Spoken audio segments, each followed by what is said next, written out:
Dans l'évangile de Jésus-Christ selon saint Jean.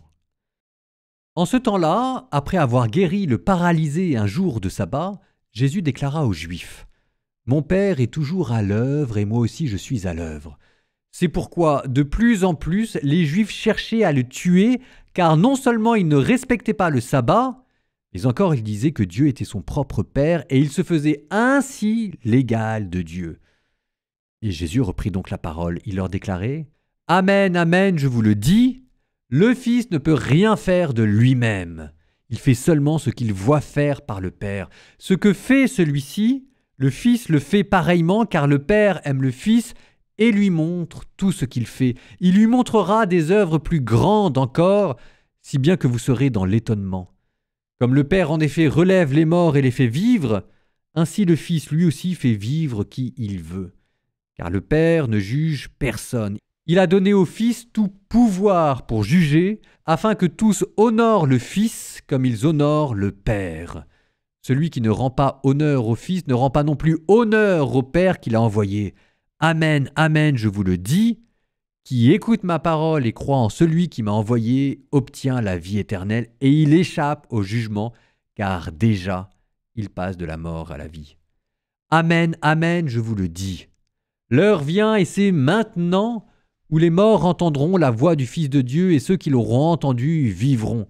Comme le Père en effet a la vie en lui-même, ainsi a-t-il donné au Fils d'avoir lui aussi la vie en lui-même et lui a donné pouvoir d'exercer le jugement parce qu'il est le Fils de l'homme.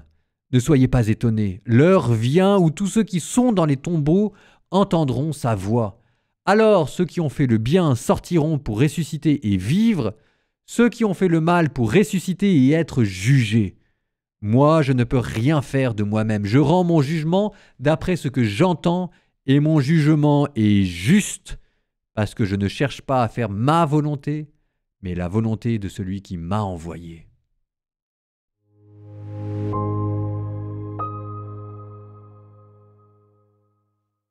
Aujourd'hui, un peu d'apologétique. L'apologétique, c'est l'art de défendre sa foi en face de critiques qui ne sont pas toujours bienveillantes. Et en parlant de critiques qui ne sont pas toujours bienveillantes, en voilà une qui vous vient directement des écoles coraniques du samedi matin avec un discours bien formaté. La preuve que les chrétiens ont tort, c'est que Jésus n'a jamais dit qu'il était Dieu. Jésus qui n'a jamais dit qu'il était Dieu, moi je dis, il faut le dire vite. C'est exactement l'évangile du jour. C'est pour ça que je le signale, parce que maintenant vous saurez quoi répondre. Citation. Mais il disait que Dieu était son propre Père et il se faisait ainsi l'égal de Dieu. Ça, c'est ce que les pharisiens vous disent. Les pharisiens vous disent que Jésus disait que Dieu était son Père et qu'il se faisait l'égal de Dieu. Donc voilà, les choses sont parfaitement claires. Jésus disait qu'il était d'origine divine. On me dira, oui, mais ça, c'est les pharisiens qui disent que c'est pas Jésus lui-même. Vous avez juste après le discours de Jésus. Le discours de Jésus que vous venez d'entendre dans l'évangile d'aujourd'hui, c'est le commentaire de cette phrase. Donc qu'est-ce que ça veut dire que Jésus disait que Dieu était son Père et qu'il se faisait l'égal de Dieu ? C'est ce que vous disiez Jésus juste après. De même que le Père a la vie en lui, de même le Fils a la vie en lui, il a le pouvoir de la donner à qui il veut. Si jamais ce n'est pas un pouvoir divin, je ne sais pas ce que c'est. Et encore, il a donné au Fils tout pouvoir pour juger, afin que tous honorent le Fils comme ils honorent le Père. Non, honorer Dieu, le Père, c'est honorer sa divinité et sa transcendance. Cet honneur, vous dit Jésus, c'est aussi celui que vous devez à Jésus. Donc Jésus a bien dit qu'il était le Fils de Dieu et que ça était à prendre dans un sens très fort. Il était d'origine divine et qu'il était la parole de Dieu et que donc oui, il était la deuxième personne de la Trinité.